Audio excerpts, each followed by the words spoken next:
हर हर महादेव। आज हम 12 ज्योतिर्लिंगों में एक लिंग की चर्चा करेंगे जो है 9वां ज्योतिर्लिंग। 9वां ज्योतिर्लिंग बैजनाथ ज्योतिर्लिंग। आप सभी जानते हैं कि जहां भी शिवलिंग होता है वहां बाबा को कांवर चढ़ता है। हाथी ना घोड़ा ना कवनो सवारी, पैदल ही आइबो तोर दुआरी। हो भोलेनाथ पैदल ही आइब तोर दुआरी। भोल बम के नारा बा, बाबा एक सहारा बा।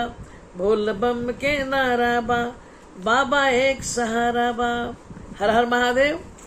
अब आप इसलिए मैंने गीत को गाया कि अब सावन 22 जुलाई से प्रवेश कर रहा है और चारों तरफ पूरी दुनिया में, पूरा हिंदुस्तान में हर हर गंगे नमामि गंगे का है गंगा जल लेकर लोग बोल बम का नारा लगाते हुए बाबा नगरी जाते हैं। जहां जो शिव ज्योतिर्लिंग नजदीक होती है लोग वहां जलाभिषेक करते हैं। तो आपको आज मैं बता रही हूं कि बैजनाथ धाम देवघर नाम से विख्यात हुआ। ये झारखंड के जसीडीह के पास एक देवघर स्थान है। वहीं पे बाबा का ये बैद्यनाथ ज्योतिर्लिंग। यहाँ ये कहते हैं कि देवों के देव महादेव है और ये बैद्यनाथ भी है, ये वैद्य भी हैं। मान्यता ऐसी भी है कि यहाँ पे सती मैया का हृदय गिरा था, दिल, तो यहाँ दोनों विराजते हैं, इसलिए इसे मनोकामना लिंग भी कहते हैं मेरे प्यारे। तो ये मैं तो भाग्यशाली हूँ कि मैं झारखंड में रहती हूँ। बाबा की कृपा हमेशा बरसती रहती है। और शिव पुराणों के अनुसार ऐसी मान्यता है कि आप सभी जानते हैं कि रावण बहुत बड़ा शिव भक्त था।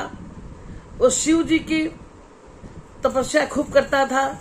शिव भगवान का दर्शन करने के लिए वो नित्य लंका से भगवान शिव के हिमालय जाया करता था। आज उसने खूब तपस्या की। तपस्या के फलस्वरूप भगवान शंकर ने दर्शन दिया।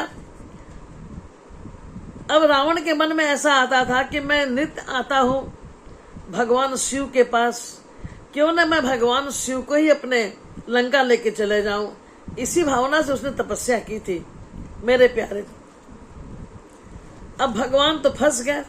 ऐसे ही भोले बाबा हैं ये। उन्होंने तथास्तु तो किया, लेकिन कहा कि मेरी एक शर्त है कि तुम मुझे कहीं भी रास्ते में मत रखना। लंकेश जो था वो अंदर ही अंदर मुस्कुराया। उसने कहा कि प्रभु मैं तो वायु मार्ग से लेकर जाऊंगा आपको, भूमि पर तो रखने का सवाल ही नहीं उठता। अब ये सब लंकेश तैयार हो गया, रावण। और अब यहाँ भगवान लोग सोचने लगे कि अगर रावण के क्षेत्र में, लंका में हमारे भोले बाबा चले गए, ये उचित नहीं है। तो देवताओं ने मिलकर योग माया, योग विद्या के द्वारा रावण के उदर में वेदना का संचार कर दिया और रावण कुछ दूर ही चला था कि उसे लघुशंका लग गई, यानी पेशाब लग गया। अब लघुशंका की वजह से उसे उतरना ही पड़ा। सामने इधर देखा तो एक ग्वाले गाय चराता हुआ दिखाई पड़ा। रावण ने उस मूर्ति, जो लिंग था शिव भगवान का ज्योतिर्लिंग, उस लिंग को उस ग्वाले के हाथ में दे दिया और कहा कि मैं बस तुरंत लौटता हूँ लघुशंका करके। ये तो भगवान की माया थी। आप जानते हैं हमारा भगवान विष्णु लीला करने में तो एकदम पहले हैं, लीलाधारी हैं वो। और भोले बाबा भोले भाले हैं वो। अब लघुशंका करने जब गया तो वो कर ही रहा है, अब तक आया नहीं। तो जो लिंग का वेट इतना ज्यादा हो गया, भारी हो गया कि वो जो ग्वाला बने थे भगवान, उन्होंने धरती पर रख दी। ये भी एक लीला की, धरती पर रख दी क्योंकि उसे भार सहा नहीं जा रहा था। अब जब रावण लौट कर आया तो देखा कि मूर्ति धरती पर रखी है। अब वो समझ गया कि अब तो भगवान ने कहा था कि भूमि पे मत रखना। रावण ने खूब कोशिश की कि लिंग को उठाए, लेकिन लिंग पूरी धरती की गहराई तक अंदर स्थापित हो गई थी। तब क्रोध और निराश होकर